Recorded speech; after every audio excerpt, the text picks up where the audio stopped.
How many of your days look like this? You waste hour after hour doing nothing of use. You're not alone. I've certainly been there, as have all the others who clicked on this video.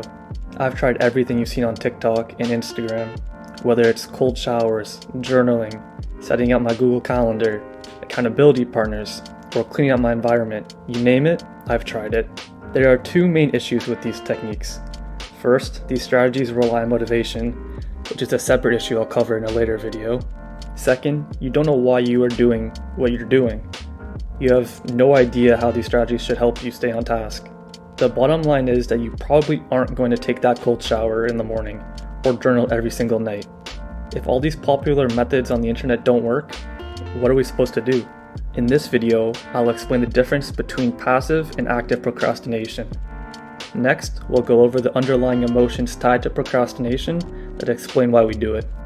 What if I told you procrastinating wasn't that bad, and only recently was it looked down upon? For years, procrastination was considered a tool rather than an obstacle. This is active procrastination, the ability to purposely wait to do something because the time pressure makes you work harder. Everyone has felt that rush when you start an assignment at 7 p.m. when it's due at 11:59 the same day. This time pressure gets you into the zone and makes you work much harder than you usually would. Now, I'm not encouraging you to start procrastinating your assignments. However, it would be foolish not to use this tool to your advantage.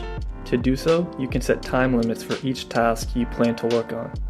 For example, if you have a project you want to start that's due in 2 weeks, chances are you're going to put it off.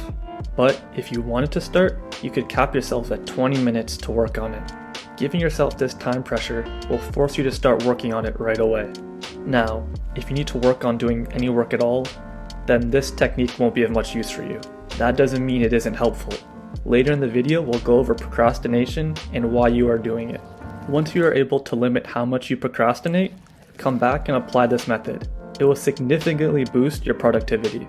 For now, we're going to look at passive procrastination. This type of procrastination is the one you are probably used to.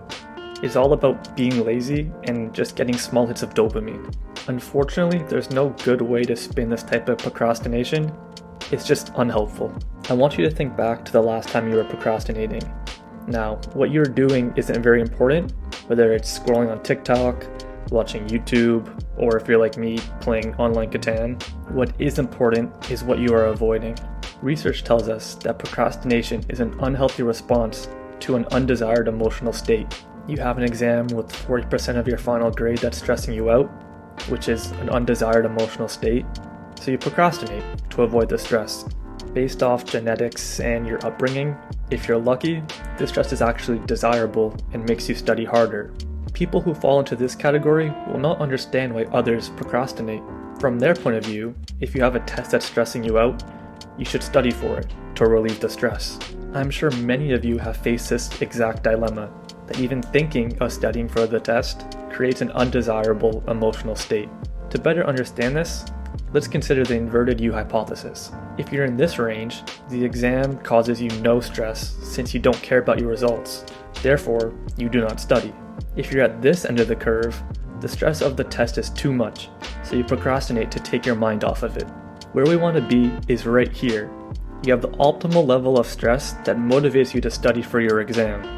To learn more about the inverted U hypothesis and how to reach the optimal level of stress, you can click the first link in the description.